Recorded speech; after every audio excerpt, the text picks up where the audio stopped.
The first signs were quiet. A blink on the network monitor. A log file that didn't quite add up. Emily Carter, seated alone in the dimly lit basement of a gleaming tech tower, noticed it before anyone else. She always did. For 8 years. She had been the woman no one noticed. Her badge still read, Systems Support, even though her skills had saved the company more than once. No one remembered her name in meetings. Most didn't know she had been a top graduate from MIT. They remembered her silence, her second-hand cardigans, her habit of scribbling notes during lunch breaks. They never saw what she saw when the breach hit. It wasn't a bang.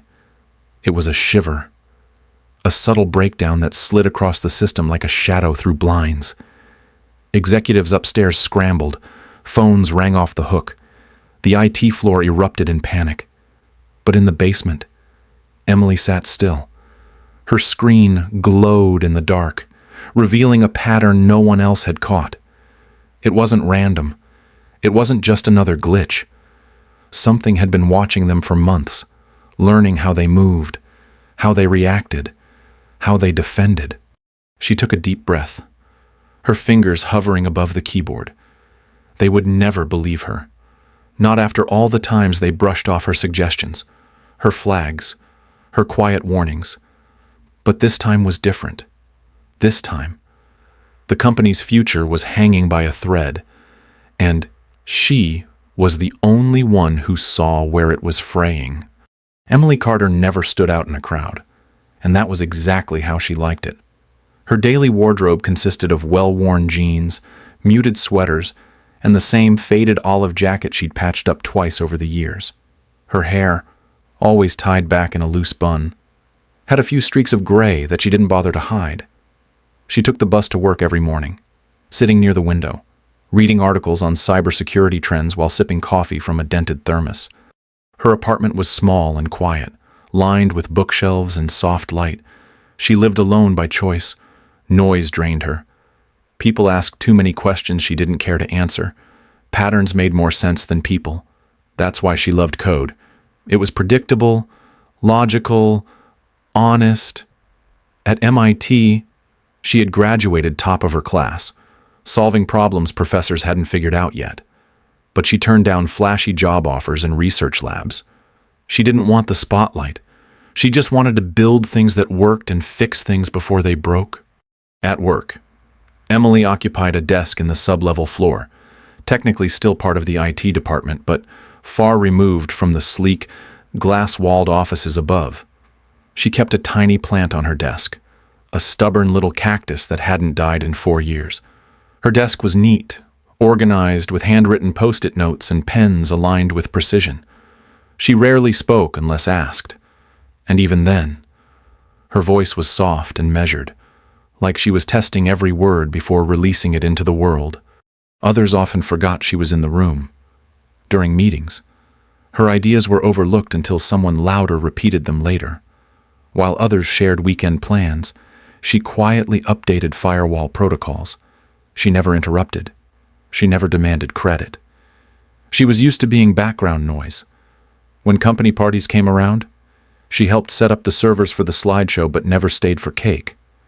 When someone's email failed, she fixed it from her terminal without needing thanks. That's just who she was.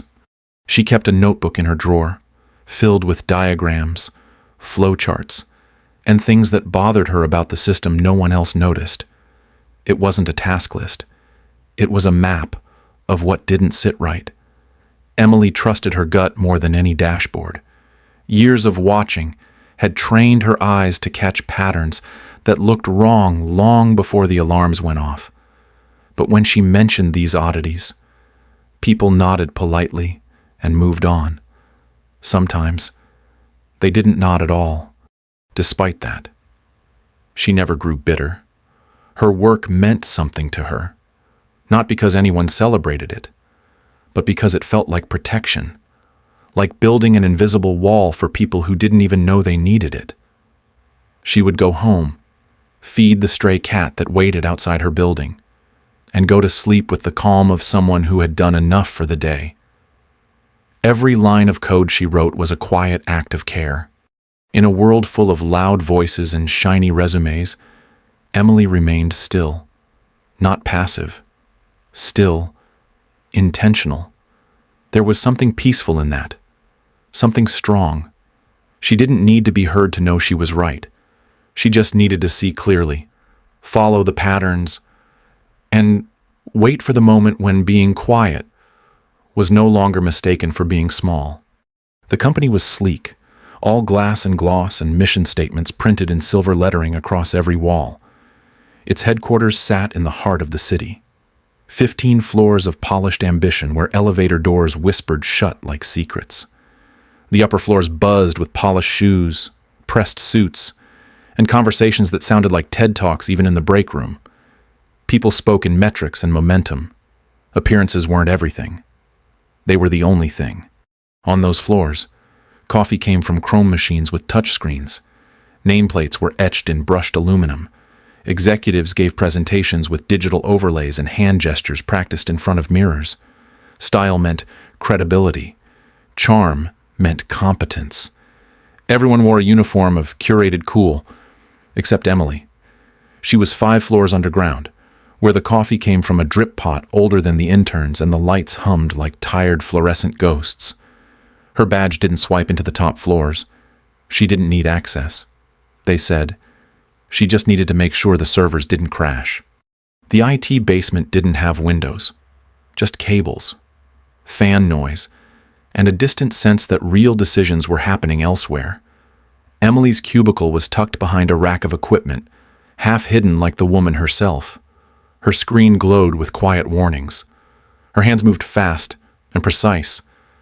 She had stopped 3 phishing attempts and 1 payroll misfire before noon. No one knew. No one asked. Meeting invites skipped her name. When a new project launched, her notes went unread. She once flagged a security hole in a client's data vault. 2 weeks later, a male colleague forwarded her exact warning and was praised for being proactive. She said nothing. Not out of fear.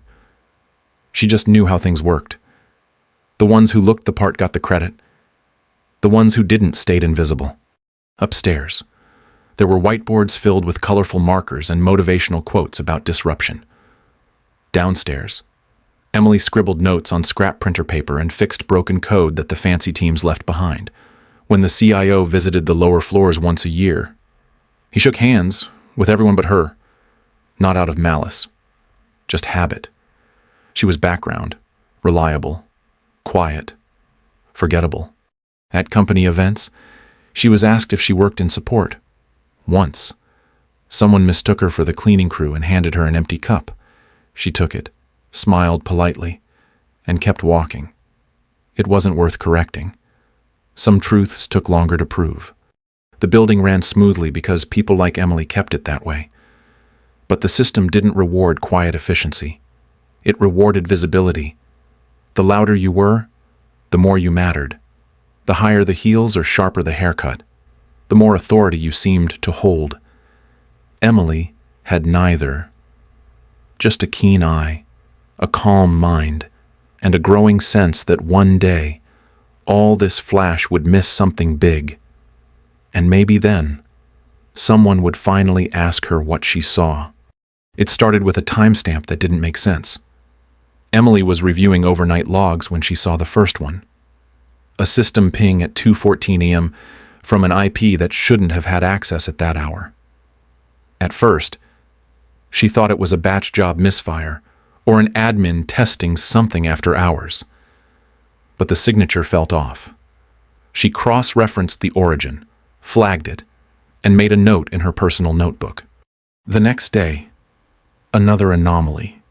A database access attempt with no corresponding user session. It looked like a ghost login. Not a full breach, but someone tapping on the walls. She sent a quiet email to her supervisor, attaching the logs and her notes. The response came 2 hours later. Looks like a caching error. Low priority. She stared at the reply for a long moment. then closed the tab without responding. Over the next few days, the pattern grew. Each event on its own looked like nothing. But Emily saw the rhythm forming. Accesses just outside scheduled windows. Changes to packet size that hinted at data sampling. Someone was testing the system. Not pushing hard.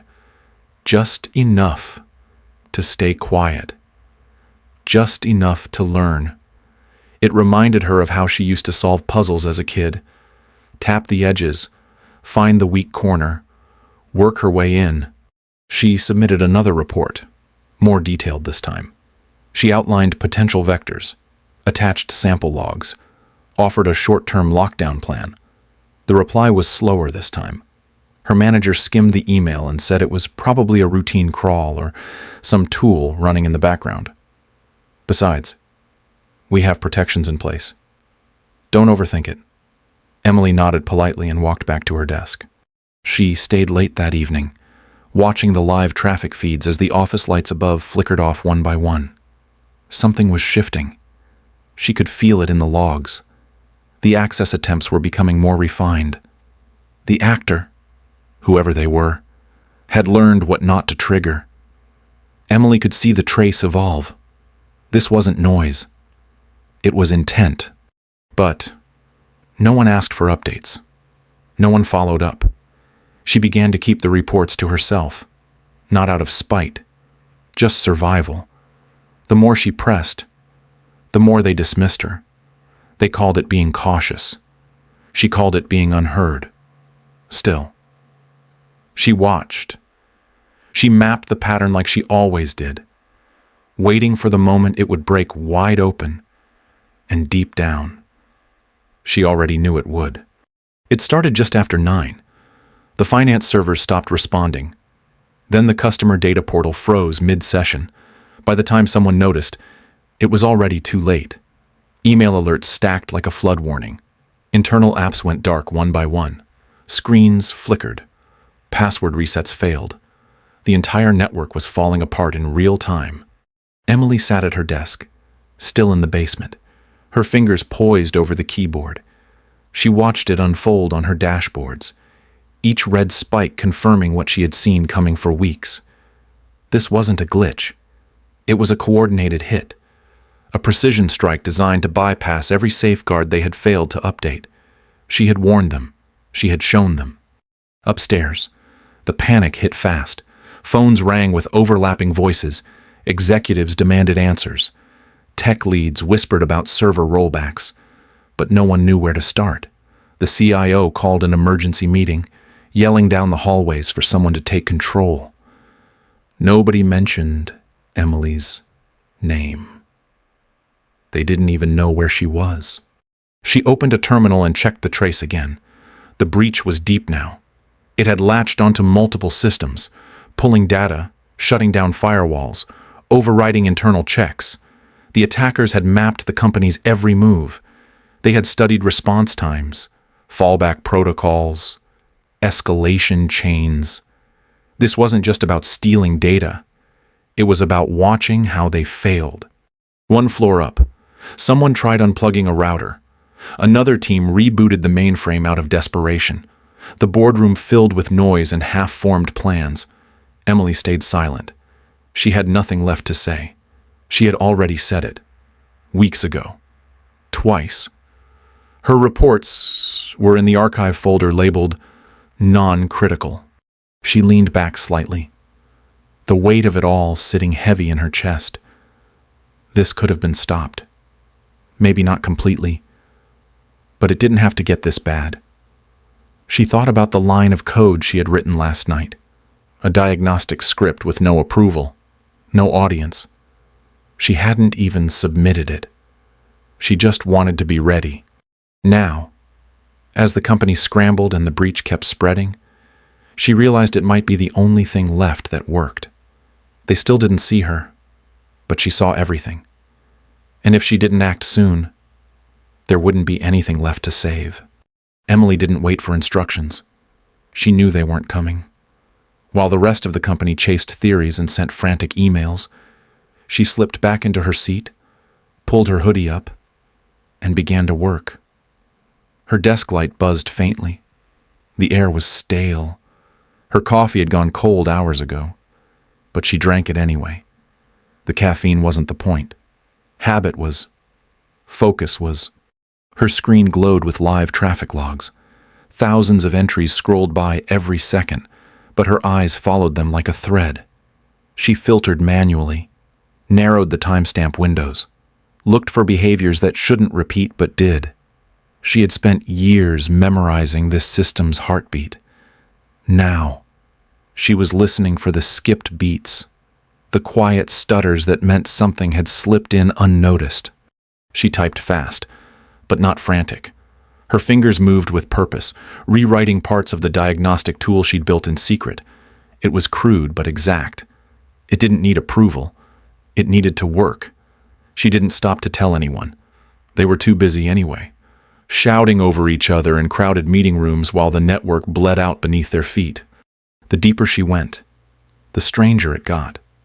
Buried behind standard scripts, past the firewall logs and user validation paths, she found it. A sequence that didn't belong. It wasn't just a virus. It was architecture.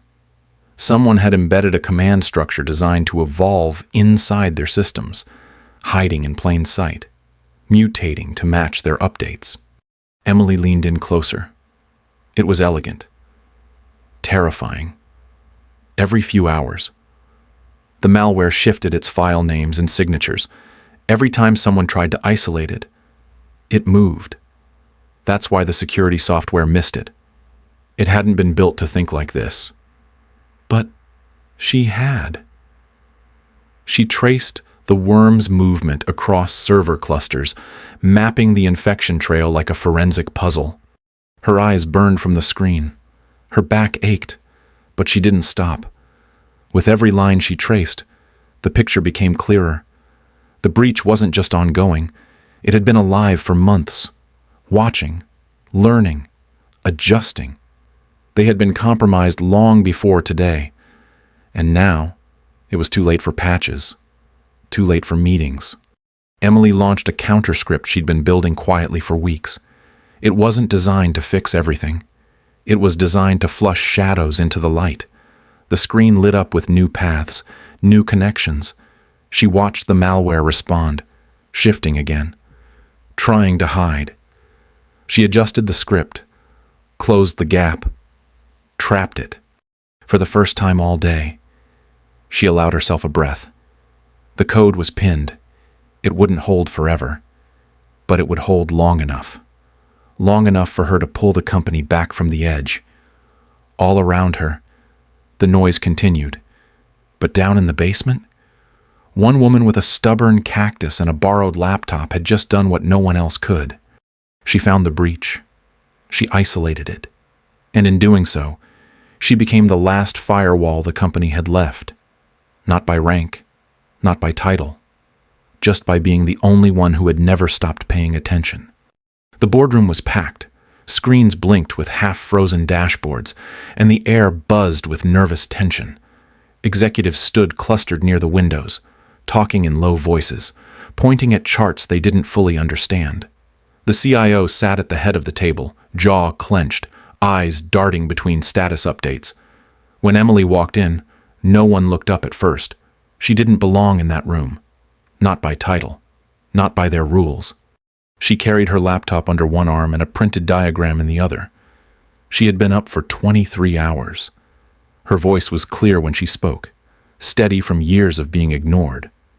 They turned toward her with half-curious glances, expecting another patch suggestion or report correction.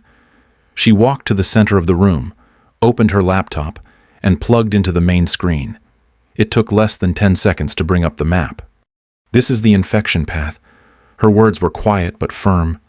It started here. She pointed to a timestamp from 8 weeks ago. Moved here. She showed the pivot. Then here. She zoomed out. The pattern filled the screen. What you're seeing isn't just a breach. It's a system. It's been inside your infrastructure for 2 months. Evolving. The CIO folded his arms. One of the project leads raised an eyebrow and asked if that was speculation. Emily tapped a key and brought up the code. The room fell silent. This wasn't a guess. It was code someone had written to mimic their systems and hide inside them. Custom built. Adaptive. Weaponized. A few of them still pushed back. They asked about existing protections. Why hadn't the security software flagged this? How was she so sure Emily didn't flinch? Because I stopped trusting automation. Because I checked manually. Because I've been watching it build for weeks. The room shifted. The diagrams didn't lie. Her script had captured snapshots of the malware's evolution. Dates. Pathways. Behavior patterns. She had tracked its movements through the network like footprints in the snow. The evidence was overwhelming. The attack wasn't sudden. It had been patient, and they had been blind. For the first time, someone asked how she had found it.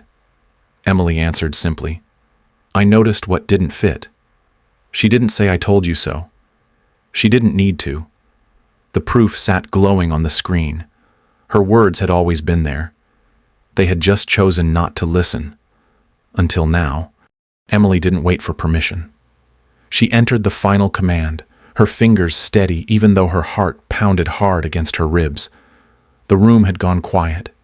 Every eye locked on the screen behind her. Nothing happened at first. Then the first breach indicator turned green. Another followed. Then 3 more. One by one, the infected pathways began to seal. She had written the counter sequence alone. It wasn't part of any approved protocol. It was designed to trace the worm's learning patterns and use them against it. The code baited the malware, mirrored its camouflage, then boxed it in. As each node lit green, the tension in the room broke like a dropped glass. Engineers leaned forward. The CIO stood up. A data analyst whispered something under his breath. The firewall stabilized. Data streams normalized. For the first time in hours, the system was no longer bleeding. Emily watched the map shrink from red to yellow to steady blue. She hadn't stopped the breach entirely, but she had stopped it from spreading. She had frozen the damage, contained it. Now they could begin to repair. She stepped back from the table. The silence shifted. It wasn't the silence of confusion anymore. It was something closer to awe. The woman they barely knew had just saved the company. Without panic. Without approval. Without needing anyone to believe her first. One of the junior VPs finally spoke. His voice cracked halfway through a sentence he didn't finish. Emily didn't smile. She just closed her laptop, tucked it under her arm, and looked up. Her eyes met the CIO's for a brief second. He didn't speak either. He just nodded once. Slow. Like he'd seen something he couldn't explain but finally understood. The rest of the room began to move again. Quiet murmurs. Fast typing. But their eyes kept drifting back to her. She walked toward the door. Not to leave, but to return to her terminal and finish what she started. Behind her, a dozen people began rewriting how they saw the quiet woman from the basement. Not a background technician. Not a support footnote. A shield. A mind sharp enough to outthink an invisible enemy. Emily Carter had done what none of them could. And now they knew it. The boardroom felt different this time. No one looked at their phones. No one whispered across the table. Every eye was on Emily, seated at the head, where the CIO usually sat. The air held a strange mix of tension and relief. The system was stable now. The worst was over. But what remained was harder to clean up. Ego. Assumptions. Regret. The CEO cleared his throat. He didn't need to raise his voice. The silence gave him all the space he needed. He looked at Emily, then down the table at the rest of the executives. They all knew why they were there. What none of them knew was how to begin. She had done more than save the network. She had exposed a blind spot none of them wanted to admit existed. One executive finally spoke, a senior VP who had once called Emily a background player. He thanked her in a halting voice, full of awkward pauses. Another manager apologized, shifting uncomfortably in his seat. He mentioned the early warnings she had sent. Emily listened quietly, her hands folded in front of her. Not to gloat, just steady. She didn't smile. She didn't need to.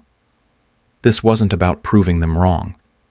It was about being recognized for what she had always been capable of.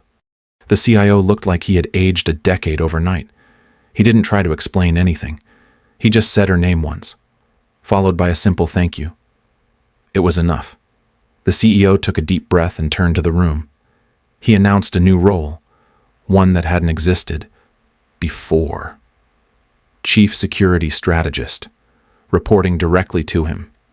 He said no one else could fill it, not after what she had done, not after how she had done it. There was a brief moment of quiet after that.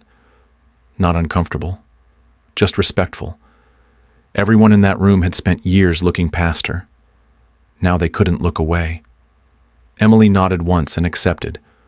Her voice was calm when she spoke. She didn't mention the basement or the missed emails. She just outlined her vision, smarter defenses, more hands-on oversight, training that focused on intuition, not just automation. As the meeting ended, several of the executives stayed behind. They wanted to ask her questions, real questions. They wanted to know how she had seen it, how she had stayed so calm, how she had known. And for the first time in her career, they waited for her answers, not because they were being polite, but because they understood she was the only one in the room who truly knew what had just happened. Emily had always been the last one they called. Now she was the first person they turned to. Emily didn't walk into her new role with a sweeping speech or a polished agenda. She started by listening, not to the people already at the top, but to the ones who never spoke in meetings, the ones who fixed things quietly and went home unnoticed. She visited every floor, every team, asked questions, and stayed long enough to hear the honest answers. At first, people didn't know what to make of it. They weren't used to being asked, especially not by someone who had once been one of them. She changed the structure of performance reviews so that quiet contributors weren't lost behind louder personalities. She implemented a policy that required team leads to document behind-the-scenes problem-solving alongside headline wins. In every meeting she led, the rule was simple. If someone spoke last time, someone else spoke first this time. If a junior employee raised a hand, they were heard before the room moved on. The shift was slow, uneven. Some resisted. Some rolled their eyes. But it held. She launched a mentorship program for young engineers who didn't fit the usual mold, and then a scholarship fund. It was aimed at overlooked students from small towns and underfunded schools who showed the same kind of talent she once had. Not flashy, just real. She named the program after the cactus that still sat on her desk. It had survived years of neglect and still thrived. That felt right to her. The change didn't come all at once, but it came. People began noticing small things. Fewer voices were being drowned out in meetings. More women were leading technical presentations. One intern who barely spoke above a whisper got hired full-time because someone finally noticed how many bugs he'd resolved without fanfare. The company felt different, quieter in the right ways, louder in the ones that mattered. Emily didn't become a celebrity. That was never her goal. But people looked her in the eye now. They included her name in emails. They asked for her input early, not as a last resort. She led not by charisma, but by clarity. And in doing so, she reshaped what leadership looked like. Not bigger, not louder, just better. The stage lights were warm on her face. Emily stood at the center of the auditorium, 1,000 eyes fixed on her, waiting. The National Cybersecurity Conference had never seen someone like her take the final keynote, not because of the title she now held or the crisis she had stopped, but because she didn't look or sound like the people who usually stood there. She looked like someone you passed in the hallway, someone you didn't ask for input until things went wrong. She wore the same jacket she had always worn, sleeves just a little frayed. She wasn't here to impress. She was here to say something real. When she started speaking, her voice didn't rise with practiced flair. It moved slow, thoughtful, steady, like someone telling the truth with no need to dress it up.